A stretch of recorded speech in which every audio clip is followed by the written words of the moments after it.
Assalamualaikum warahmatullahi wabarakatuh. Nama saya Tegar Maulana dengan NPM 333119976.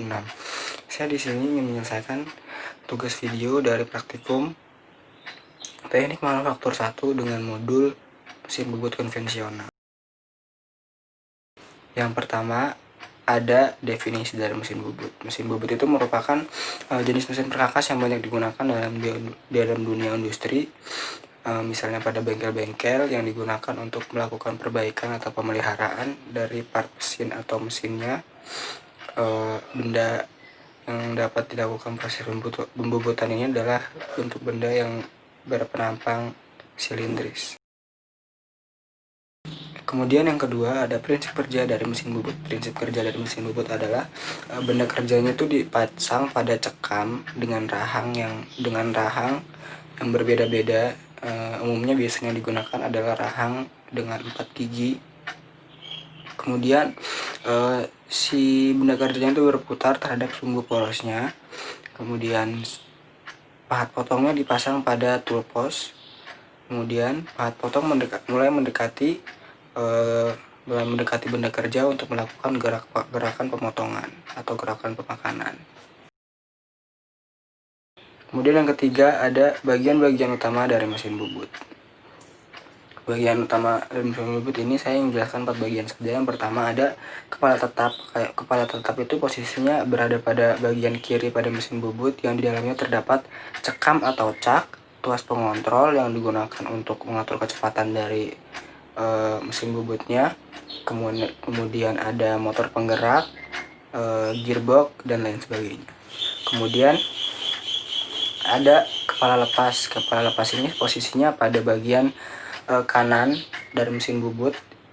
Mengapa dikatakan sebagai kepala lepas? Karena si bagian tersebut itu tidak dapat digeser, yang digunakan untuk menyangga benda kerja yang berukuran panjang sehingga tidak goyang dalam pengerjaannya.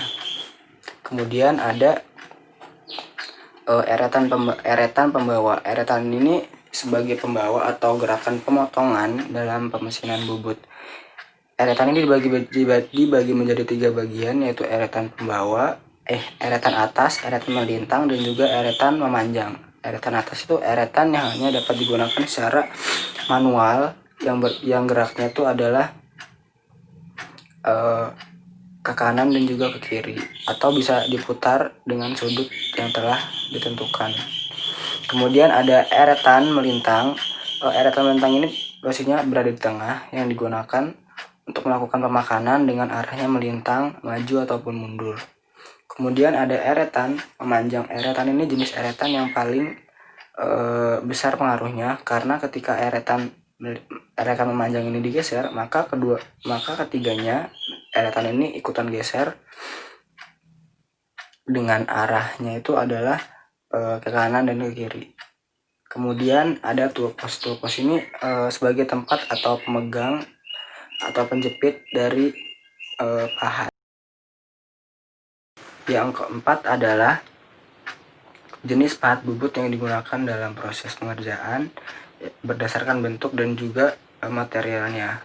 Berdasarkan bentuknya, yang pertama itu ada pahat bubut rata. Pahat bubut rata ini pahat bubut yang paling umum dan paling banyak digunakan karena dapat melakukan banyak proses, misalnya untuk melakukan pemakanan, melakukan proses pengerjaan facing, memanjang, ataupun chamfer. Yang kedua ada pahat bubut dalam. Pahat bubut dalam ini pahat bubut yang dilakukan untuk melakukan proses pemakanan pada bagian dalam dari, misalnya pada poros yang berongga, dan bentuk pahatnya tuh lebih panjang daripada pahat yang biasanya. Kemudian ada pahat bubut alur.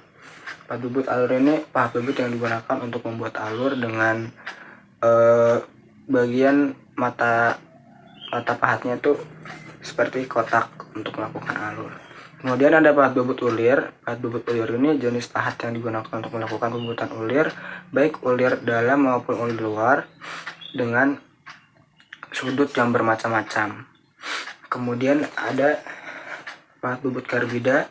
Pahat bubut karbida ini pahat bubut yang melakukan proses karbida pada permukaan badan dari benda kerja. Kemudian yang selanjutnya adalah pahat bubut berdasarkan material. Yang pertama itu ada baja karbon, kemudian baja HSS, baja paduan cor non ferro, karet karbida, keramik, CBN, dan juga intan.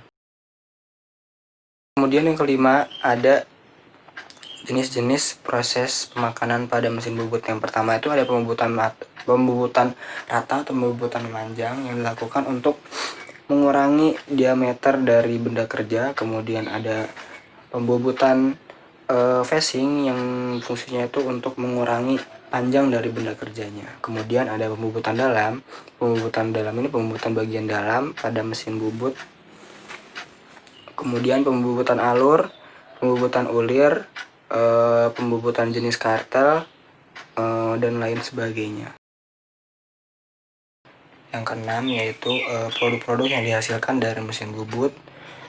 Yang pertama itu ada bearing, yang kedua itu ada palu, yang ketiga ada paku, yang kemudian yang keempat ada pemegang dari mikrometer skrup, yang kelima ada pemegang dari ratchet. Kemudian adalah tahapan pembuatan produk berdasarkan framework instruction, di mana yang pertama itu adalah melakukan pembubutan rata, kemudian pembubutan rata kembali, yang ketiga ada pembubutan alur, yang keempat pembubutan alur juga, yang kelima pembubutan tirus, yang keenam ada pembubutan tirus juga, di mana di dalam itu terdapat rumus untuk pemakanan. Frekuensi pemakanan itu adalah I sama dengan diameter awal dikurangi dengan diameter yang diinginkan dibagi terhadap waktunya. Kemudian ada waktu pemakanan. Waktu pemakanan itu adalah rumusnya L dikali I, mana L itu panjang pemakanan dan I adalah yang tadi frekuensi pemakanan dibagi terhadap S dikali N. S itu adalah kecepatan asutan dan N adalah kecepatan putarannya. Kemudian rumus suhu tirusnya adalah D dikurang D kecil, di mana D besar itu adalah diameter awal dan D kecil diameter yang diinginkan dibagi 2 dikali L. L itu yang seperti yang tadi itu panjang pemakanan. Kemudian setelah diketahui, kemudian masukkan rumus arc tan. Diketahui sudut derajat yang ditentukan, sudut derajat yang diperoleh untuk melakukan pembuatan tirus. Mungkin itu saja yang dapat saya sampaikan dari video ini. Kurang lebihnya mohon maaf. Wassalamualaikum warahmatullahi wabarakatuh.